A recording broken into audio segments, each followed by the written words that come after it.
Hello मित्रों, दोस्तों, भाइयों, बहनों, बेटियों, नमस्कार, नमो बुद्धाय। आइए फिर आपको सुनाते हैं बिंबसार को गौतम का उत्तर। इंद्र की तरह स्पष्टता और दृढ़ता से जब मगध नरेश ने यह कहा तो उसकी भी बात सुनकर कुमार अपने निश्चय से विचलित नहीं हुआ। वह पर्वत के समान अचल था। मगध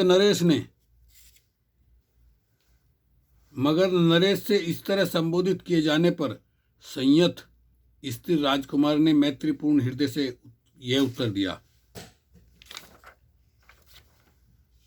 राजन, जो कुछ आपने कहा वह आपके योग्य है।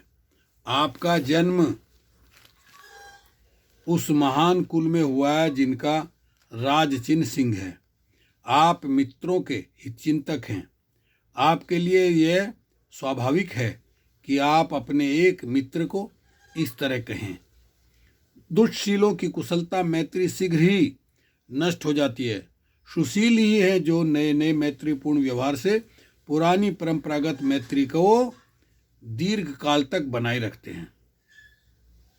प्रतिकूल परिस्थिति में ही जो मैत्री का त्याग नहीं करते हैं वे सच्चे मित्र हैं। सुखपूर्ण अवस्था में वैभव की स्थिति में तो कौन मित्र नहीं होता। संपत्ति प्राप्त होने पर अपने मित्रों के लिए तथा धर्म के निमित्त जो उसका उपयोग करते हैं उन्हीं की संपत्ति सार्थक है।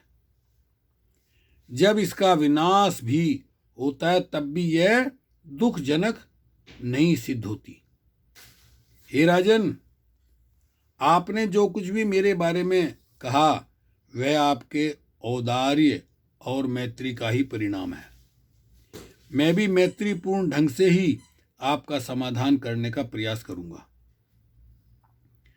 मुझे न सांपों से ही उतना भय लगता है और न ही आकाश से गिरने वाले वज्र से उतना भय लगता है, न वायु के झोंकों से प्रेरित आग के शोलों से ही इतना भय लगता है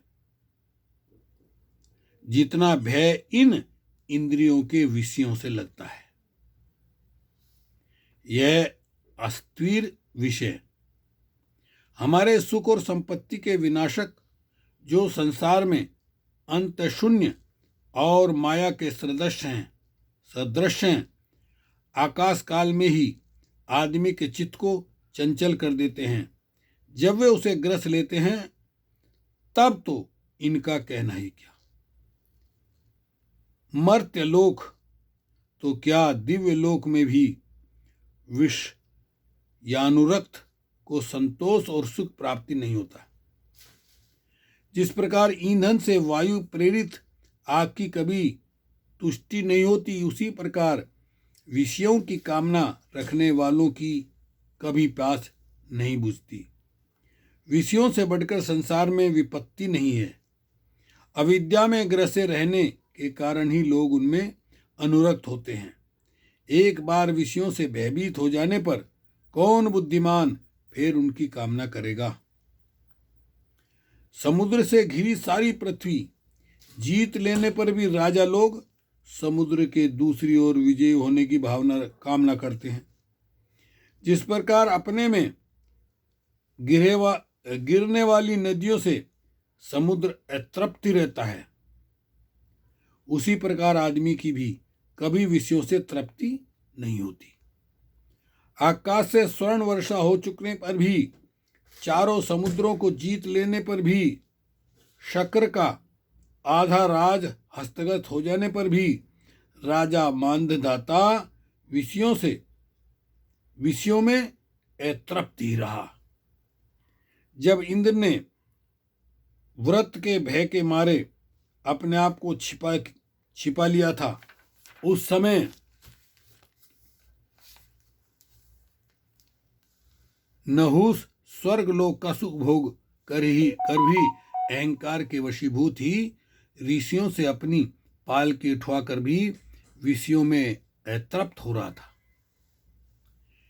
इन विषय भोग नामधारी शत्रुओं का कौन स्वागत करेगा, जिन्होंने ऐसे ऋषियों पर भी काबू पा लिया जो दूसरे ही पुरुषार्थ में लगे थे, जो वल्कल वस्त्र धारण करते थे, जो फल फूल खाकर ही गुजारा करते थे और जिनकी सांपों जैसी लंबी लंबी जटाई थी। विषयासक्त मनुष्य के दुखों की जानकारी हो जाने पर जो संयत है, उनके लिए यही योग है कि वे विषयों के पास ना फटके।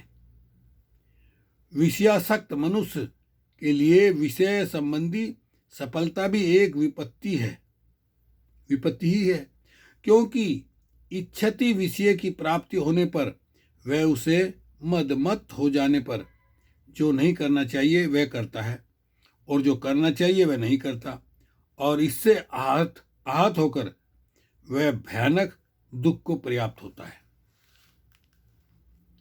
ये काम विषय जो बड़े ही प्रयास से सुरक्षित रखे जाते हैं, जो विषय को वंचना के अनंतर जहाँ से आते हैं वहाँ लौट जाते हैं, जो थोड़ी देर के लिए ऋण लिए जैसे ही होते हैं, कौन बुद्धिमान संयत आदमी उनमें आनंद मनाएगा।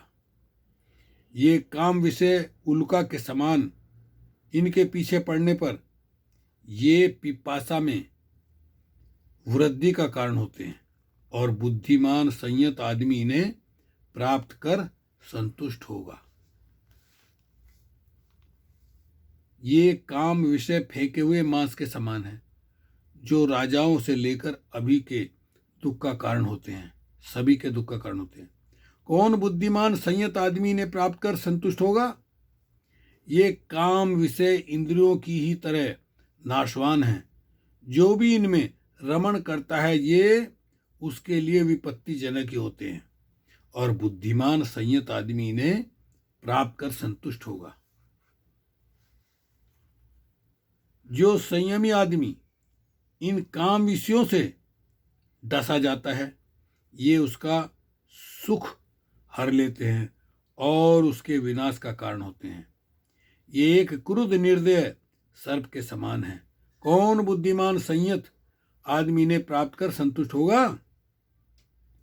जिन काम विषयों को भोगने से भी वैसे ही तृप्ति होती है जैसे एक कुत्ते को हड्डी चाटने से, जो सूखी हड्डियों के चक्कर में पंजर के समान है, कौन बुद्धिमान संयत आदमी ने प्राप्त कर संतुष्ट होगा। जो दरिद्र कामांध है, जो विषयासा का दास है, वह इसी संसार में मृत्यु दुख का अधिकारी है। गीतों के कारण हिरण विनाश को प्राप्त होते हैं। दीपक की चमक के कारण पतंगे आग में जल भूनकर जान गंवाते हैं। मांस लोभी मछली लोहे का कांटा निगल जाती है। इसलिए संसार के काम भोग अंत में विनाश का ही कारण होते हैं। चलिए छोटी छोटी वीडियो में ही आगे का बताएंगे। ओके, शुक्रिया, धन्यवाद।